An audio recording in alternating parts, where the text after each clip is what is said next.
1945వ సంవత్సరం ఇరాన్లో ethnic American కుటుంబంలో హైక్ జన్మించాడు. అతని 9 సంవత్సరాల వయసులో తల్లిదండ్రులు విడాకులు తీసుకున్నారు. అతని తల్లి సామాజికంగా ఆర్థికంగా ఎదుర్కొన్న ఒత్తిళ్లు చూడడం వలన కుటుంబానికి సపోర్టుగా ఉండాలని వీధుల్లో షూ పాలిష్ పని చేసేవాడు. 1958వ సంవత్సరంలో హైక్ తన 13 ఏళ్ల వయసులో ఉన్నప్పుడు అతని ఇంటి ప్రక్కనున్న వారు వారి ఇంట్లో ప్రార్థనా కూటమిని ప్రారంభించాం రమ్మని ఆహ్వానించారు. కొన్ని రోజుల్లోనే హైక్ దేవుణ్ణి అనుసరించడం అంటే ఒక మతాన్ని అనుసరించడం కాదు, యేసుతో అనుబంధం కలిగి ఉండడం అని గ్రహించి తన జీవితాన్ని దేవునికి అప్పగించి యేసును గురించి బోధించాలని నిర్ణయించుకున్నాడు. హైక్ దేవుని గురించి బోధించే బోధల ద్వారా చాలామంది యేసును గురించి తెలుసుకుని ఆయన్ని అనుసరించేలా చేశాడు. 1967వ సంవత్సరం సెప్టెంబర్ 14వ తేదీన హైక్ తాకూష్ని వివాహం చేసుకున్నాడు. తాకూష్ హైక్ పరిచర్యకి సహకారిగా ఉండేది. 1967లోనే ఇరాన్లో పూర్తిగా ఇస్లామిక్ భాగమైన గోర్గన్లో చర్చిని స్థాపించాలనే హైక్ దర్శనాన్ని అక్కడ క్రిస్టియన్ చర్చ్ అధికారులు అంగీకరించారు. గోర్గన్ ప్రాంతంలో అసలు క్రైస్తవులే ఉండరు. గోర్గన్ ప్రాంతం ముల్లా మరియు మసీదుల ద్వారా రూల్ చేయబడుతూ ఉండేది. అక్కడ ఇస్లాం ఖ్యాతికి ఎటువంటి ఇబ్బంది రానివ్వరు. హైక్ అక్కడ ప్రాంత ప్రజల్ని ఎంతగానో ప్రేమించేవాడు. అక్కడున్నవారు ముస్లింలైనా హైక్ వారితో ప్రేమగా ఉండేవాడు. ఆ విషయం అక్కడి వారికి కూడా తెలుసు. అక్కడ వీధుల్లో వెళుతున్నప్పుడు వారు అతన్ని గుర్తించేవారు. చర్చికి వెళ్లే దారిలో హైక్ అక్కడ వారితో మాట్లాడి వారి కొరకు ప్రార్థించేవాడు. కొంతమంది సువార్తను అంగీకరించి బాప్తిస్మం కూడా తీసుకున్నారు. యవ్వన పాస్టర్ అయిన హైక్ గురించి అలాగే అతని చర్చి గురించి సిటీలో అందరికీ తెలియడానికి ఎంతో కాలం పట్టలేదు. కానీ గోర్గన్లో క్రైస్తవ్యానికి వ్యతిరేకంగా ఉన్న గ్రూప్స్ అక్కడ క్రైస్తవుల్ని పాస్టర్స్ని చాలా ఇబ్బంది పెట్టేవారు. తక్ఫిరీ అని పిలువబడే ఒక అతివాద గ్రూప్ ప్రార్థనా కూటములకు వచ్చి మరీ కూటములను ఆటంకపరిచేవారు. చర్చి కిటికీల మీదకి రాళ్లు వేయడం వంటివి చేసేవారు. అంతటి భయంకరమైన దాడులు, ఇబ్బందులు, ఒత్తిళ్లు, మతోన్మాదుల మధ్య కూడా హైక్ సువార్తని ప్రకటిస్తూ అనేక మంది ముస్లింస్ని దేవుని వైపుకు తిప్పాడు. గోర్గన్లో పరిచర్య ప్రారంభించిన కొత్తలో హైక్కి ఎక్కువ జీతంతో చాలా ఉద్యోగాల ఆఫర్స్ వచ్చాయి. కానీ హైక్కి దేవుని పరిచర్య, అక్కడ ప్రజల్ని ప్రేమించడమే ప్రాధాన్యమైంది. హైక్ దంపతులు సౌకర్యవంతమైన జీవితం కోసం చూసేవారు కాదు. ఆ ప్రాంతంలో ఎవరైతే దేవుని వైపు తిరగడానికి ఇష్టపడ్డారో వారిని వారి ఫ్యామిలీస్ తిరస్కరించేవారు. అలాగే వారి ప్రాణాలకి మతోన్మాదుల నుండి బెదిరింపులు వచ్చేవి. పిల్లలు క్రైస్తవులుగా మారితే వారి తల్లిదండ్రులు తమ పిల్లలు చనిపోయినట్లుగా భావించేవారు. ముస్లిం మతోన్మాదులు అక్కడ చర్చిని తగలబెట్టాలి అనుకున్నారు. అక్కడ జరిగే సువార్తకి వారిచ్చే ఏకైక సమాధానంగా అది ఉండాలి అనుకున్నారు. కానీ వారు అక్కడ చర్చికి చేరుకునే ముందే దేవుడు ఒక ముల్లా ద్వారా వారితో మాట్లాడాడు. అతను ఆ గుంపు ముందు నిలబడి, మీరు ఆ చర్చిని నాశనం చేయబోతున్నట్లయితే మొదట నన్ను నాశనం చేయండి అన్నాడు. వెంటనే ఆ గుంపు వెనుతిరిగింది. గోర్గన్లో ఒత్తిళ్లు తీవ్రస్థాయికి చేరుకున్నాయి.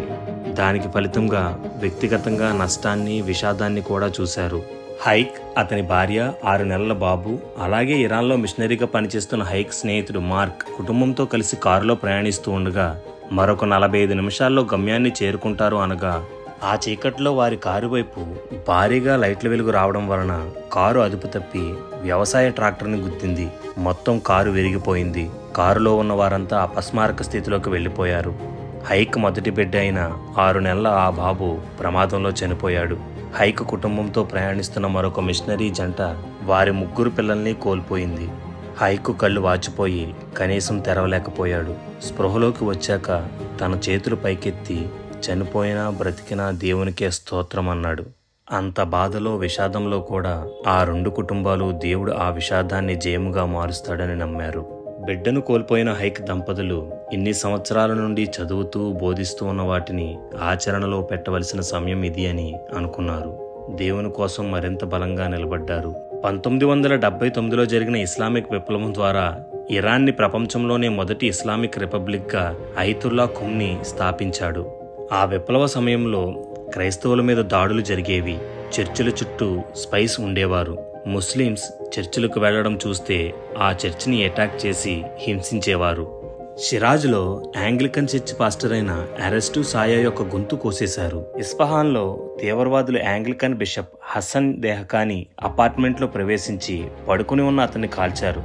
అద్భుతంగా అతను తప్పించబడ్డాడు. అతని ఇంట్లో 2 గన్మెన్లు ప్రవేశించి చాలా దగ్గర నుండి 5 సార్లు కాల్చారు. కానీ పాస్టర్ గారికి తగలకుండా పాస్టర్ అమ్మ తన చెయ్యిని అడ్డుపెట్టడం ద్వారా ఆమె చెయ్యి గాయపడింది. కానీ పాస్టర్కి గాయమేమీ అవ్వలేదు. టెహ్రాన్ ప్రాంత శివార్లలో బిషప్ దెహకానీ కుమారుడు బెహ్రామ్ని అపహరించి కాల్చి చంపారు. 1981లో కొత్త ఇస్లామిక్ పాలన ఉన్నప్పుడు ఇరాన్లో ఉన్న అసెంబ్లీస్ ఆఫ్ గాడ్ చర్చెస్కి పాస్టర్ హైక్ను సూపరింటెండెంట్గా నియమించారు. షూస్కి పాలిష్ పెట్టే ఒక పిల్లవాడు ఒక రోజున సూపరింటెండెంట్ ఆఫ్ చర్చెస్ అయ్యి అందరినీ లీడ్ చేస్తారని ఎవరూ ఊహించలేదు. తర్వాత ప్రొటెస్టెంట్ చర్చ్ ప్రతినిధిగా ఎన్నికయ్యాడు. అతను తరచుగా పెద్ద చర్చిలకు వెళ్లేవాడు కాదు, కానీ అతను అన్ని ప్రాంతాలకి తిరుగుతూ చిన్న సంఘాలకి మద్దతుని ప్రోత్సాహాన్ని ఇస్తూ ఉండేవాడు. హైక్ ఇరాన్లో మానవ హక్కులు మరియు మానవతావాద ప్రయత్నాలకి ప్రతినిధిగా ఉండేవాడు. కుర్దిష్ శరణార్థుల సహాయం కొరకు 80 మంది వాలంటీర్లను సిద్ధపరిచాడు. 2 నెలల పైగా ప్రతిరోజు వేడివేడి భోజనం ఆ శరణార్థులకి పెట్టేవారు. హైక్ భూకంపం వలన నష్టపోయిన స్కూల్స్కి సహాయం కొరకు చాలా చారిటీ ఈవెంట్స్ని నిర్వహించేవాడు. స్కూళ్లని పునర్నిర్మించేవాడు. హైక్ నాయకత్వ సమయంలో చాలామంది సేవకుల్ని తయారు చేశాడు, శిక్షణ ఇచ్చాడు. అనేక చర్చిలు మరియు శాఖలు స్థాపించబడ్డాయి. కానీ కొత్త ఇరాన్ ప్రభుత్వం అనేక అన్యాయమైన ఆంక్షలు పెట్టింది. పర్షియన్ భాషలో ఎటువంటి చర్చ్ సర్వీస్ జరగకూడదు. చర్చ్ సర్వీసెస్ ఆదివారం మాత్రమే జరగాలి. శుక్రవారం మరియు జాతీయ సెలవు దినాల్లో చర్చ్ నడపకూడదు. మెంబర్షిప్ కార్డు ఉన్నవారు మాత్రమే చర్చికి రావాలి. మెంబర్షిప్ లిస్ట్ ముందుగానే గవర్నమెంట్కి ఇవ్వాలి. కొత్త మెంబర్ని గవర్నమెంట్ అంగీకరించాలి. హైక్ గవర్నమెంట్ ఆర్డర్స్కి ధైర్యంగా ఎదిరించి ప్రతిస్పందనని తెలిపాడు. నేను మరియు మిగిలిన సేవకులు అలాంటి అన్యాయమైన డిమాండ్లకు తలవంచము అని, మా చర్చిలు లోపలికి రావాలనుకునే ప్రతి ఒక్కరికి తెరిచే ఉంటాయి అని చెప్పాడు. 1990లో ఇస్లామిక్ పాలనలో ప్రభుత్వానికి చర్చిలకి మధ్య ఉన్న ఈ క్లాష్ హత్యలకు దారితీసింది. ఇస్లామిక్ పాలనలో పాస్టర్ సూద్మద్ అనే వ్యక్తికి ఉరిశిక్ష వేశారు.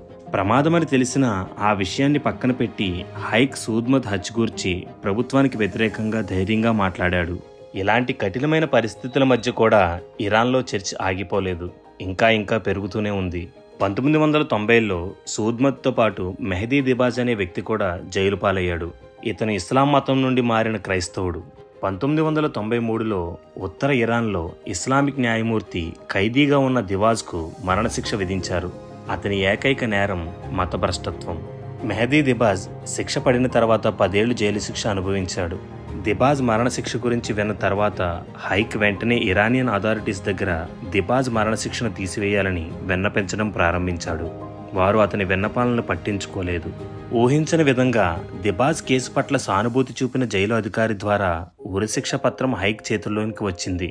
చివరకు హైక్ ఉరిశిక్ష రద్దు చేయబడేలా అంతర్జాతీయ ప్రచారాన్ని ప్రారంభించారు. ఇరాన్లో మత స్వేచ్ఛ ఉల్లంఘనలను ఇన్వెస్టిగేట్ చేయడానికి మానవ హక్కుల కోసం ఐక్యరాజ్యసమితి ప్రత్యేక ప్రతినిధిని హైక్ ఆహ్వానించారు.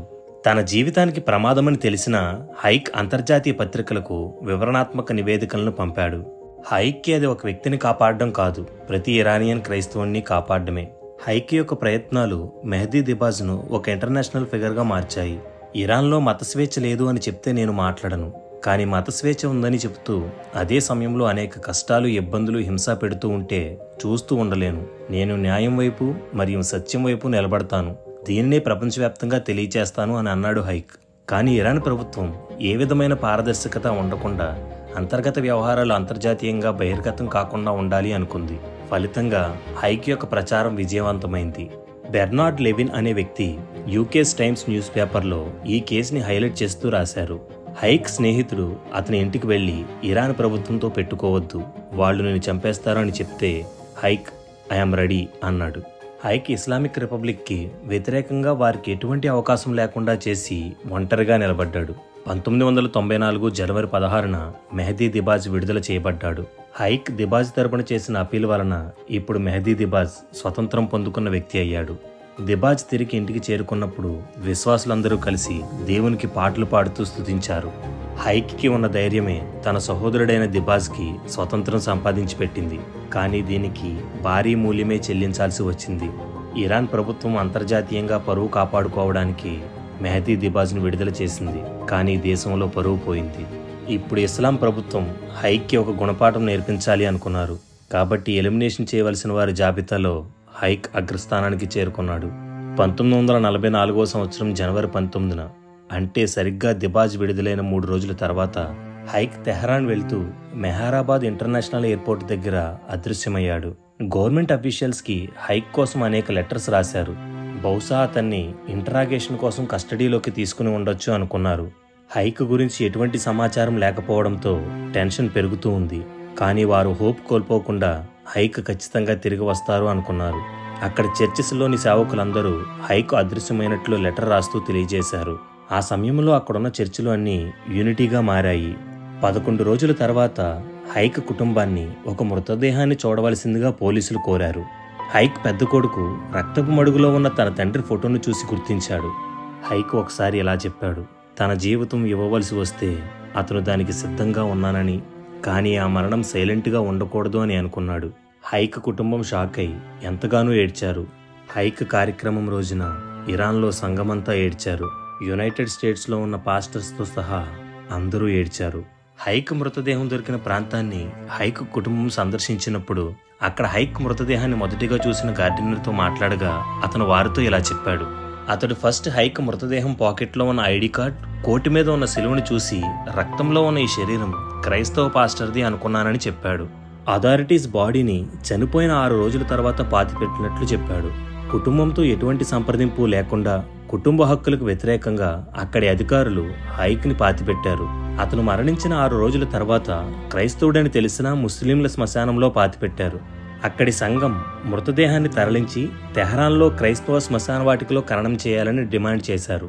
వారు హైక్ మృతదేహాన్ని చూసినప్పుడు హైక్ని ఎంత దారుణంగా హత్య చేశారో అర్థమైంది. హైక్ శరీరాన్ని పాతిపెట్టిన స్థలం నుండి బయటికి తీసి మార్చురీలో పెట్టారు.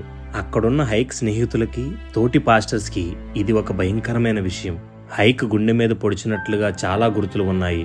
అతని గుండె దగ్గర ఉన్న ఒక్కొక్క గాయం సుమారు 10 సెంటీమీటర్ల లోతు ఉంటుంది. అది చూస్తే మెటల్ రాడ్తో పొడిచినట్లు ఉంది అనుకున్నారు. హైక్ శరీరంపై 26 సార్లు పొడవబడ్డాడు. ఇది ఎంతో భయంకరం. ఈ విధంగా చనిపోయిన వారి శరీరం, ముఖం ఫ్రోజన్ అయిపోతాయి. కానీ హైక్ ముఖం ఎంతో ప్రశాంతంగా ఉంది. క్రైస్తవులందరికీ సంఘం కోసం హైక్ చేసిన ప్రాణత్యాగం తెలిసింది. ఇరాన్లో క్రైస్తవ వ్యాప్తిని ఆపాలంటే హైక్ని అడ్డుకోవాలి అని వారు అనుకున్నారు. ఎందుకంటే హైక్ దేవుని సేవలో, సువార్త చేయడంలో ఎప్పుడూ యాక్టివ్గా ఉంటూ వారికి ఒక ప్రమాదంగా మారాడు. కానీ హైక్ మరణం అక్కడి వారికి మరింత ధైర్యాన్ని ఇచ్చింది. ఫార్సీ మాట్లాడే క్రైస్తవులు కూడా ధైర్యంగా వచ్చి హైక్ కార్యక్రమం దగ్గర నిలబడ్డారు. పెద్ద ఎత్తున ప్రభుత్వ అధికారులు హైక్ అంత్యక్రియల్లో పాల్గొన్నారు. ఆ సమయంలో అక్కడ వీడియోలు తీయకుండా అక్కడి వారిని భయపెట్టారు. ప్రపంచవ్యాప్తంగా క్రైస్తవులు హైక్ కుటుంబం త్వరగా బాధ నుండి కోలుకోవాలని వారికి సపోర్టుగా ఉండి ప్రార్థనలు చేశారు. వారి కుటుంబం త్వరగా కోలుకోవాలని 2000కు పైగా లెటర్స్, కార్డ్స్ వారికి సపోర్టుగా పంపారు.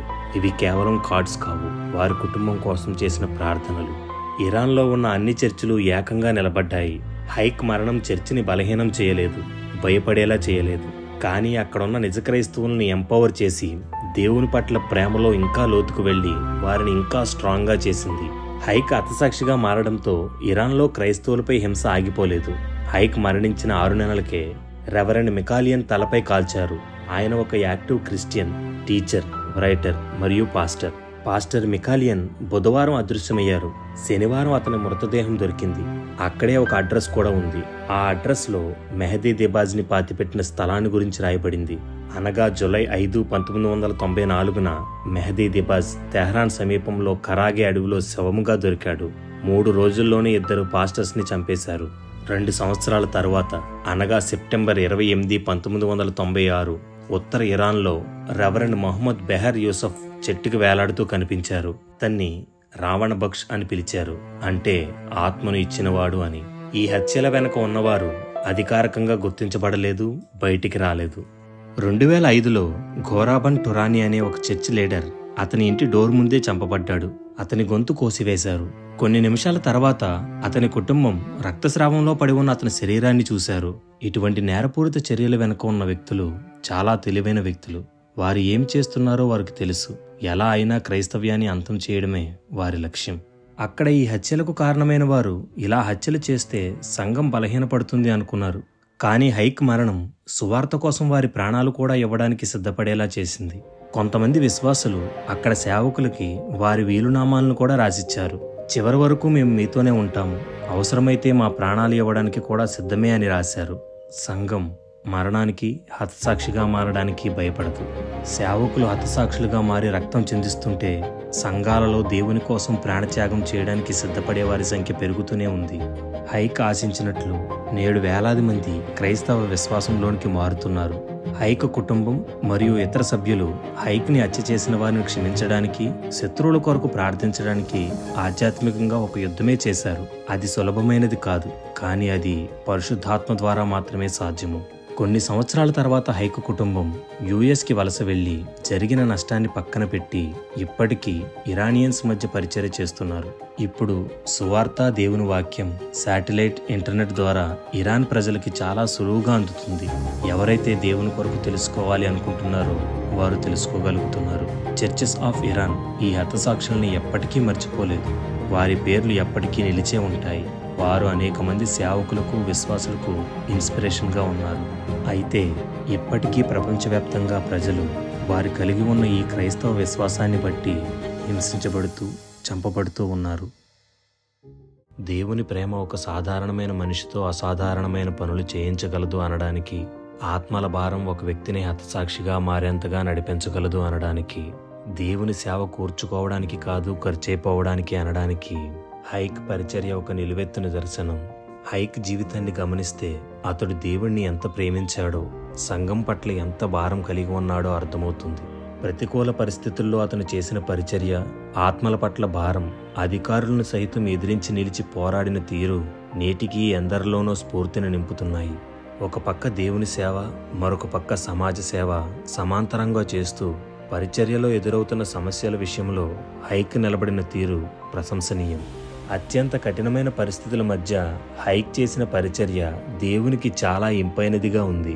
నిరంకుశత్వ రాజ్యాలలో నేడు ప్రజలు స్వేచ్ఛావాయువులు పీల్చుకుంటూ దేవుని వైపుకి వడివడిగా అడుగులు వేస్తున్నారు అంటే అందుకు కారణమైన వారిలో హైక్ ప్రముఖులు. ఇంతటి భాగ్యాన్ని హైక్కి కలిగించిన దేవునికి వందనాలు. డబ్బు కోసం, పేరు కోసం, స్వలాభం కోసం పరిచర్య చేస్తున్న వారికి, పరిస్థితులు అన్నీ అనుకూలంగా ఉంటేనే సేవ చేద్దాం అనుకునే వారికి హైక్ జీవితం ఒక చెంపపెట్టు. ఇకనైనా హైక్ జీవితాన్ని ఒక ఆదర్శంగా తీసుకుని ఎలాంటి కష్టాన్నైనా ఓర్చుకుని నిలబడి సేవ చేయగలిగే తత్వాన్ని ప్రతి ఒక్కరూ కలిగి ఉందాం. హైక్ కలిగినటువంటి సేవా పటిమను ప్రతి ఒక్క సేవకుడు కలిగి ఉండాలని అందరి కోసం ప్రార్థిద్దాం.